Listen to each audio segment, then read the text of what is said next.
Market యార్డ్లో పనిచేస్తున్నటువంటి హమాలి, దడువై, చాట, ముల్లె, గుమస్తా కార్మికులందరూ కూడా దొంగలుగా చిత్రీకరించి పాలకవర్గం ఇచ్చిందా మరి ఎవరిచ్చారో మాకు తెలియదు కానీ దొంగలుగా చిత్రీకరిస్తూ రైతు తీసుకొచ్చినటువంటి పంటను పసుపును ఇవాళ దొంగిలిస్తున్నారనేటటువంటి పద్ధతుల్లో అదే పద్ధతుల్లో ఇవాళ కార్మికులు మన నిజామాబాద్ వ్యవసాయ మార్కెట్ యార్డ్లో మొత్తం దేశంలోనే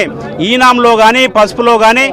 మొదటి స్థానంలో నిలిపి ప్రథమ బహుమతి తీసుకురావడానికి కారణమైనటువంటి ఈ కార్మికుల పట్ల ఈ రకమైనటువంటి దుష్ప్రచారం చేస్తే రేపు రైతులు ఏమాత్రం కూడా మార్కెట్ యార్డుకు పసుపు కానీ వాళ్ళు పండించినటువంటి ధాన్యాన్ని తీసుకొని వచ్చేటటువంటి అవకాశం ఉండదు. మరి ఈ మార్కెట్ యార్డును మూసేయాలని గనక ఈ పాలకవర్గం కానీ అధికారులు చూస్తున్నారా అనే ఒక అనుమానం మాకు వస్తూ ఉన్నది. కాబట్టి రైతుల పట్ల ప్రేమతో సహృదయంతో ఆ రైతుకు కనీసం అంటే ఇక్కడ వెయిట్ చేయించేటటువంటి పరిస్థితి కూడా లేకుండా ఆయన ఎంత సంతోషంగా ధాన్యాన్ని తీసుకొని మార్కెట్ యార్డుకు వస్తాడో అంతే సంతోషంగా ఆయనకి ఇంటికి పంపించేటటువంటి ప్రయత్నం మార్కెట్ యార్డులో కార్మికులు చేస్తూ ఉంటే కార్మికుల్ని